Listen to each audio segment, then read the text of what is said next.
കർഷകനായിരുന്നു. അവിവാഹിതനായ രാമൻകുട്ടി തന്റെ മക്കളെ സ്നേഹിക്കുന്നതിലേറെ മരങ്ങളെ സ്നേഹിച്ചു. പെട്ടെന്നാണ് രാമൻകുട്ടി ആ കാഴ്ച കണ്ടത്.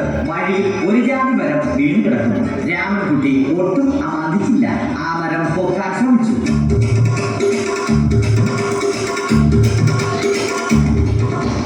നടക്കുന്നില്ല. പിന്നെയും പിന്നെയും പൊക്കാൻ ശ്രമിച്ചു.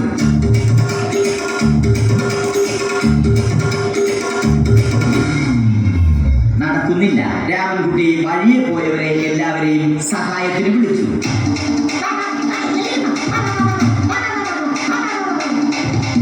ആരും വന്നില്ല. അവസാനം കുടുംബശ്രീ യൂണിറ്റിൽ തൊഴിലുറപ്പിന് പോകുന്ന പെണ്ണുങ്ങളെ സഹായത്തിന് വിളിച്ചു.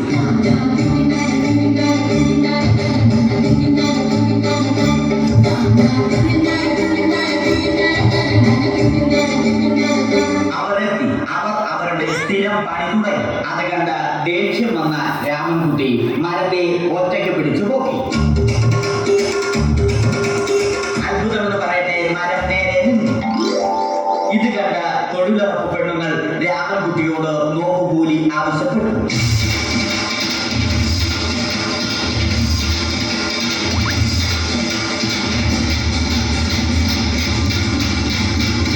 പോക്കറ്റില്ലാത്ത ബനിയൻ ധരിച്ച രാമൻകുട്ടിയുടെ പോക്കറ്റ് വരെ കീറിയിട്ടാണ് പെണ്ണുങ്ങൾ പോയത്.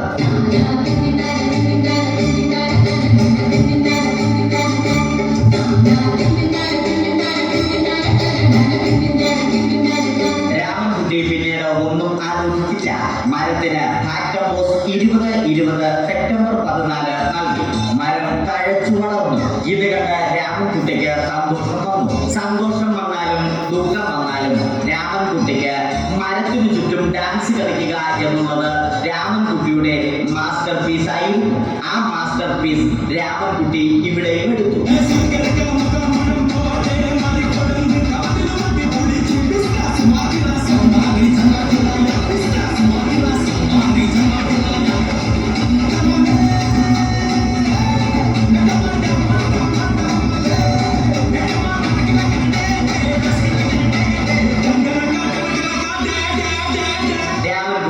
ദൈവത്തോടായി പ്രാർത്ഥിച്ചു. നിങ്ങൾ എനിക്ക് ആയുസ്സും ആരോഗ്യവും തരൂ. ഞാൻ മരങ്ങളെ സംരക്ഷിച്ചു കൊള്ളാം. കാരണം മരം ഒരു വരമാണ്. അവന്റെ പ്രാർത്ഥന ദൈവം കേട്ടു. ആ മാവിൽ നിന്നും വീണ തേങ്ങ രാമൻകുട്ടി മോങ്ങാതെ ഇരുന്നു തിന്നു. അപ്പോഴാണ് രാമൻകുട്ടി മറ്റൊരു കാഴ്ച കണ്ടത്. രാഘവൻ വരുന്നു.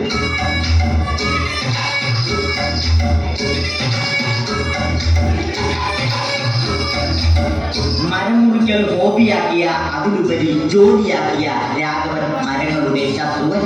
മരങ്ങൾ മുറിച്ച് ഫർണിച്ചർ പണിയുന്നത് തെറ്റൻ. അവനെ ഇതിൽ നിന്നും പിന്തിരിപ്പിക്കണം. അവർ തമ്മിൽ ഒന്നും രണ്ടും പറഞ്ഞു. സംസാരം മൂത്ത് വാക്കേറ്റമായി. അത് പിന്നെ അടിയിൽ കലാശിച്ചു.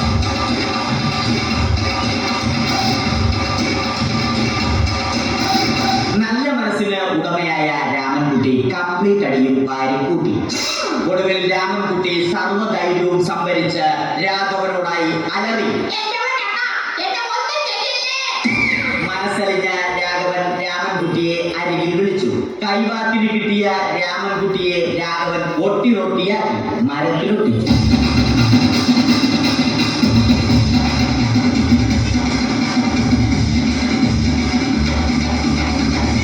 ഇന്നത്തെ പണി കഴിഞ്ഞ രാഘവൻ സംതൃപ്തിയോടെ വീട്ടിലേക്ക് മടങ്ങി.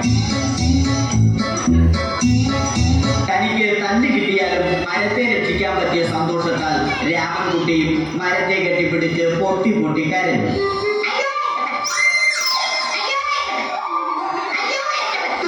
കാരണം മരം ഒരു വരമാണ്. കെട്ടിപ്പിടിക്കൽ ഏറ്റുവാങ്ങിയ മരം നാണം കൊണ്ട് ചില്ലകൾ താഴ്ത്തി. മരത്തെ രക്ഷിച്ച ക്ഷീണത്തിൽ രാമൻകുട്ടി മരച്ചുവട്ടിലിരുന്ന് ഉറങ്ങിപ്പോയി. പെട്ടെന്നാണ് അത് സംഭവിച്ചത്. പ്രകൃതി അതിന്റെ തനി ഗുണം കാണിച്ചു തുടങ്ങി. മഴയും കാറ്റും ഇടിയും വന്നു. അതോടൊപ്പം ഗോളും വന്നു. ഗോളെടുത്ത് രാമൻകുട്ടി പറഞ്ഞു. ഗോൾ കട്ടായി. രാമൻകുട്ടി ദൈവത്തോടായി പറഞ്ഞു. കാറ്റും മഴയും അതൊന്നും ചെവിക്കൊണ്ടില്ല. രാമൻകുട്ടിയുടെ മരം ആടിയുണ്ട്. രാമൻകുട്ടി ദൈവത്തോടായി വീണ്ടും പറഞ്ഞു, മരം ഒരു വരമാണ്, മരത്തെ ഒന്നും ചെയ്യരുത്. വരം കിട്ടിയതുപോലെ രാമൻകുട്ടി തന്റെ ചൂണ്ടുവിരൽ കൊണ്ട് മരത്തെ താങ്ങി നിർത്തി. ചൂണ്ടുവിരൽ വളഞ്ഞ് ചൂണ്ട പോലെയായി. ഇനി മീൻ പിടിക്കാൻ കൊള്ളാം. അവസാനം സംഭവിക്കേണ്ടത് സംഭവിച്ചു. രാമൻകുട്ടി അടിയിലും മരം മുകളിലും. അന്ത്യശ്വാസം വലിക്കുന്നതിനു മുമ്പ് രാമൻകുട്ടി ദൈവത്തോടായി ഇങ്ങനെ പറഞ്ഞു.